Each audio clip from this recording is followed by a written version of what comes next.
Hello, नमस्कार, जय Shri Ram. The Vineet Kumar में आप सभी का स्वागत है। पूरी जिंदगी दूसरों के लिए मैंने जिया, अब पहली बार खुद को जीने की कोशिश कर रहा हूँ। नाम है मेरा रघुनाथ प्रसाद अवस्थी, उम्र मेरी 66 साल है और अब मेरी सुबह की चाय बस मेरे लिए बनती है। 35 साल मैंने बैंक में नौकरी की। हर दिन, हर फाइल, हर सिग्नेचर मेरी पहचान हुआ करती थी। आज पहचान बस एक कमरा है जिसमें मैं अकेला हूँ। बेटा आईआईटी में है, बहू भी वर्क फ्रॉम होम करती है। घर में 3 लोग हैं, पर बात इतनी कम होती है कि लगता है हम 3 वाईफाई सिग्नल हैं। एक दिन कहा, चलो आज बाहर कहीं घूम आते हैं। बेटे ने कहा, पापा मीटिंग है कभी और मैं चुपचाप अपने कमरे में लौट आया। आज मैंने अलमारी से एक डायरी निकाली, मेरे कॉलेज के ज़माने की। उसमें कविता थी कि मैं कौन हूँ। मैं मुस्कुराया, तब मैं जानता था कि मैं कौन हूँ।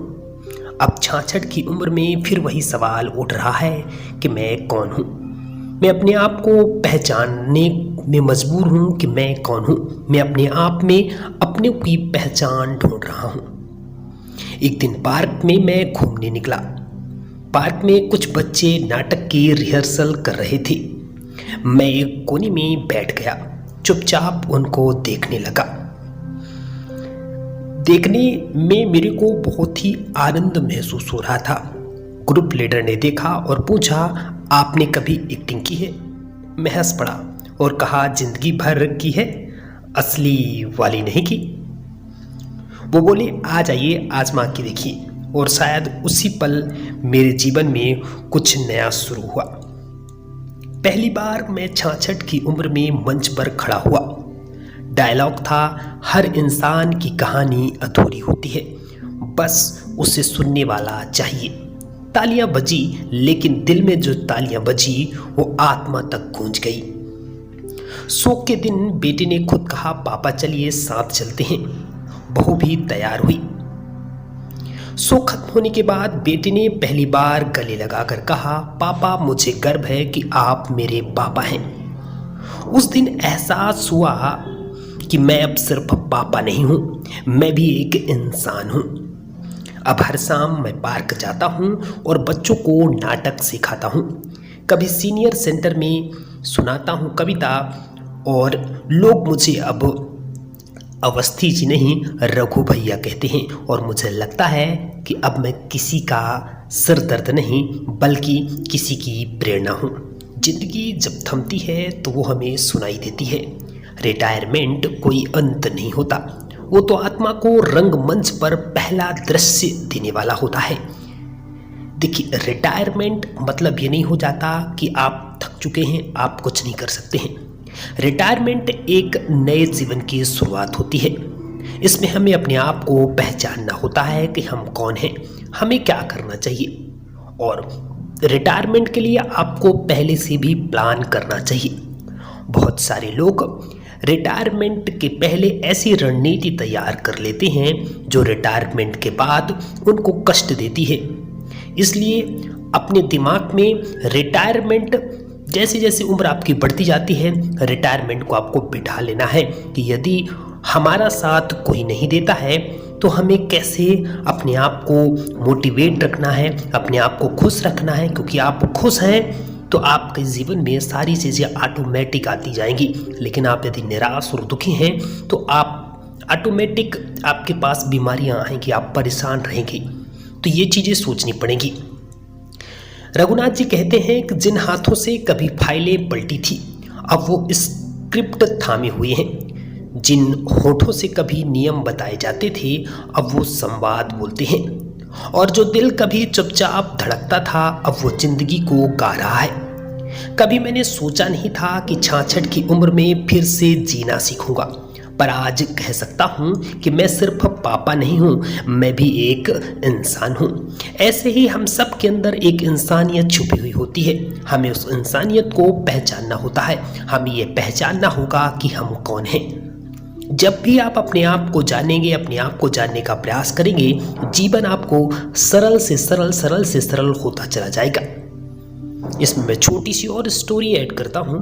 बहुत सारे लोग ये करते हैं कि अपनी कमाई में अपने आप को ध्यान नहीं देते हैं। वो अपनी कमाई से अपने बच्चों के लिए इतना कुछ कर देते हैं जिससे आने वाले समय में वही बच्चे उनका साथ नहीं देते हैं। क्योंकि जब हम किसी के लिए करते हैं तो हमारी एक उम्मीद बढ़ जाती है कि आने वाले वक्त में जिसके लिए हम इतना बना रहे हैं, जिसके लिए हमने घर बनाया, जिसके लिए हमने सारा जीवन कुर्बान कर दिया, वो हमारे पूरे वक्त में हमारा साथ देगा। जब हम बूढ़े होंगे तो हमारा सहारा बनेगा। लेकिन जब वही बेटा या बेटी हमारा साथ नहीं देते हैं तो आधे हम टूट जाते हैं और अंदर से टूटा हुआ इंसान कुछ नहीं कर सकता। इसलिए आपको समझना होगा कि रिटायरमेंट जब आएगा तो आपको किस तरीके से जीना है, अपनी लाइफ को आपको किधर तरफ ले जाना है, आपको अपने लिए कितना करना है, आपको अपने बच्चों के लिए कितना करना है, आपको अपने परिवार के लिए कितना करना है और आपको अपने सगे संबंधियों के लिए कितना करना है। जीवन में ये बात आपको नोट करके चलनी पड़ेगी कि मुझे किसके लिए कितना समय देना है और अपनी फाइनेंशियल कंडीशन को भी देखना है। क्योंकि जब आप वो सिक्योर करके चलेंगे, जब आप अपने लिए कुछ करके चलेंगे, बचा के चलेंगे, तो ऑटोमेटिक आपको साथ देने वाले मिलेंगे। मैं कहता हूं बेटा बेटी ना सही, लेकिन जब आपके पास फाइनेंशियल कंडीशन यदि आपकी गुड है तो साथ देने वाले आपको बहुत मिल जाएंगे और बेटा बेटी भी आपकी कद्र करेंगे।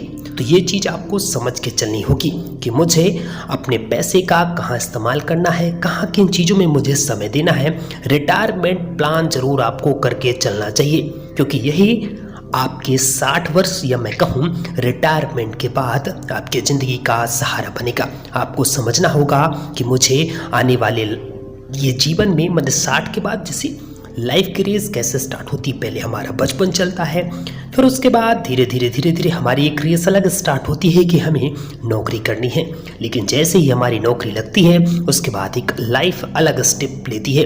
वहाँ पे हम परिवार को मजबूत करने में लग जाते हैं, परिवार के लिए अपनी कुर्बानियाँ देने में लग जाते हैं। जैसे ही हम परिवार को स्टेबिलिटी करते हैं, धीरे धीरे वक्त आता है जब आप रिटायरमेंट की ओर अग्रसर हो चुके होते हैं। लेकिन रिटायरमेंट के बाद आपको एक अलग सी दुनिया दिखाई देती है। जब उस दुनिया में आपका कोई सहारा नहीं बनता तो आपको दुख कष्ट महसूस होता है, जिससे आप बुरी तरीके से टूट चुके होते हैं। ये चीज़ें आपको समझ के चलनी होगी कि मुझे कैसे रिटायरमेंट प्लान करना है। रिटायरमेंट कोई फुल स्टॉप नहीं है, ये वो जिंदगी का नया पैराग्राफ है। इसको आपको अपने दिमाग में नोट करके चलना पड़ेगा। वीडियो आपको कैसी लगी कमेंट बॉक्स में इसकी राय जरूर दीजिएगा। वीडियो यदि अच्छी लगी हो तो चैनल को भी सब्सक्राइब कर लीजिएगा और अपनी राय जरूर देना। बताइएगा कि अगली वीडियो आपको किस तरीके से चाहिए, किस टॉपिक पर चाहिए। यहाँ तक वीडियो देखने के लिए आप सभी का तहे दिल से आभार, धन्यवाद। जय श्री राम।